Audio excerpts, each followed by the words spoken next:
एक भिखारी सुबह सुबह भीख मांगने निकला। चलते समय उसने अपनी झोली में जौ के मुट्ठी भर दाने डाल दिए। इस अंधविश्वास के कारण कि भिक्षाटन के लिए निकलते समय भिखारी अपनी झोली खाली नहीं रखते। थैली देखकर दूसरों को भी लगता है कि इसे पहले से ही किसी ने कुछ दे रखा है। पूर्णिमा का दिन था। भिखारी सोच रहा था कि आज अगर ईश्वर की कृपा होगी तो मेरी ये झोली शाम से पहले ही भर जाएगी। अचानक सामने से राजपथ पर उसी देश के राजा की सवारी आती हुई दिखाई दी। भिखारी खुश हो गया। उसने सोचा कि राजा के दर्शन और उनसे मिलने वाले दान से आज तो उसकी सारी दरिद्रता दूर हो जाएगी और उसका जीवन संवर जाएगा। जैसे जैसे राजा की सवारी निकट आती गई, भिखारी की कल्पना और उत्तेजना भी बढ़ती गई। जैसे ही राजा का रथ भिखारी के निकट आया, राजा ने अपना रथ को रुकवाया और उतरकर उसके निकट पहुँचे। भिखारी की तो मानो सांस ही रुकने लगी, लेकिन राजा ने उसे कुछ देने के बदले उल्टे अपनी बहुमूल्य चादर उसके सामने फैला दी और उससे भीख की याचना करने लगा।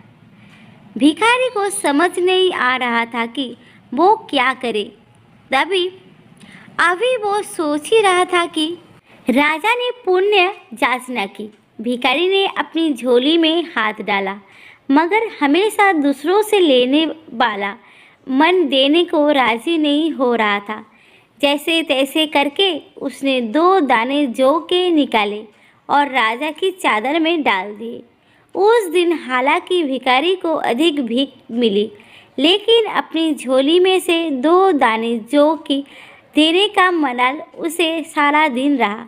शाम को जब उसने अपनी झोली पलटी तो उसके आश्चर्य की सीमा ना रही। जो वो अपने हाथ झोली में ले गया था, उसके 2 दाने सोने के हो गए थे। अब उसे समझ में आया कि यह दान की महिमा के कारण ही हुआ।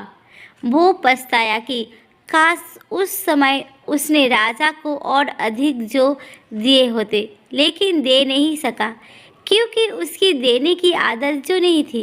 इस कहानी से शिक्षा मिलती है कि देने से कोई चीज़ कभी घटती नहीं, लेने वाले से देने वाला बड़ा होता है।